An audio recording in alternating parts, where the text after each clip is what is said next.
Greetings and welcome to the third episode of nodCast, a NMAG India podcast. I'm Olive, and today we shift our ears away from the loudness of melody and harmony and instead tune into what is often overlooked: time and silence. The time and silence are the invisible structure beneath all music. So, in this episode, we are not talking about notes, we are talking about how notes exist in time and how silence gives them meaning. Time in music is not merely the speed at which we play, it is measured, organized. uh, I mean, it is a very measured and very organized space, rather, divided and subdivided in precise ways. This is the this is the domain of rhythm and meter. Let's begin with the time signature Tech 4/4. So the top four tells us there are four beats in a bar. One, two, three, four. And the bottom four tells us the quarter notes gets one beat. So that's why this is called as simple quadruple meter. Four even beats. In contrast, 6/8 divides the bar into two groups of three eighth notes.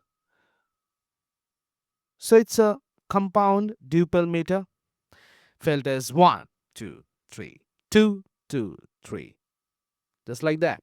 The accents. The mathematics of rhythm reflects the natural pulse of movement, walking, dancing, breathing.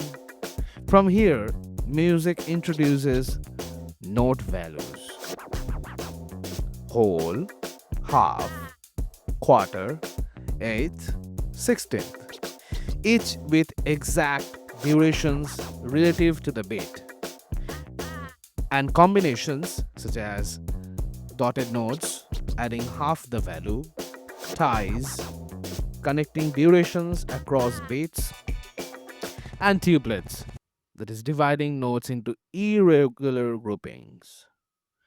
So you see, time is not a tempo, it is a grid.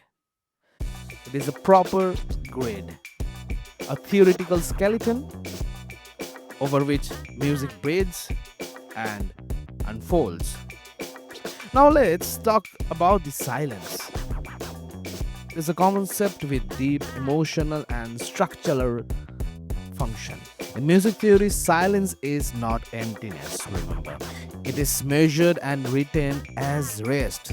Whole rest, such as whole rest, silence for the entire bar, a 4/4 time signature.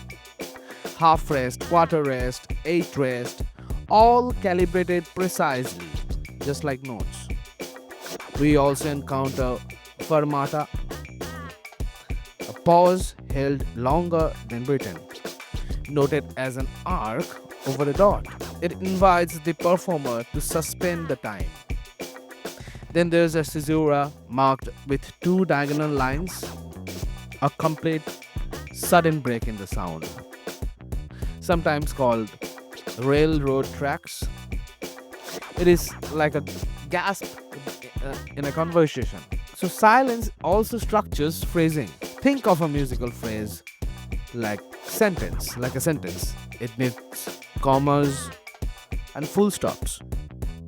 Silence punctuates between ideas, between sections, between emotions. Without silence, music becomes monologue.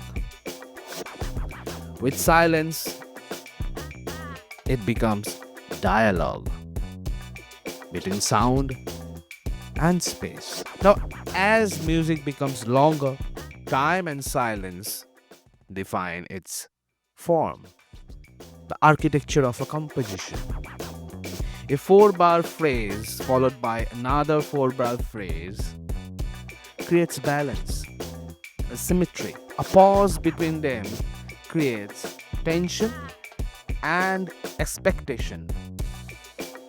In binary or ternary forms like AB or ABA, it's silence that gives contrast, room to breathe, right?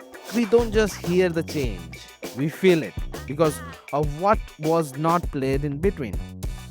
Even in minimal music, silence is used strategically to thin the textures, to build the suspense, to shift the attention. So both time and silence are not passive, they are tools of meaning. They shape phrases, organize thought, and express emotion through. So next time you listen to or play music, don't only hear what's being played. Notice that when it's being played and what isn't being played. Because time is the frame and the silence is the canvas. Until next time, stay honest, stay observant, stay balanced, stay musical, stay human, and keep practicing.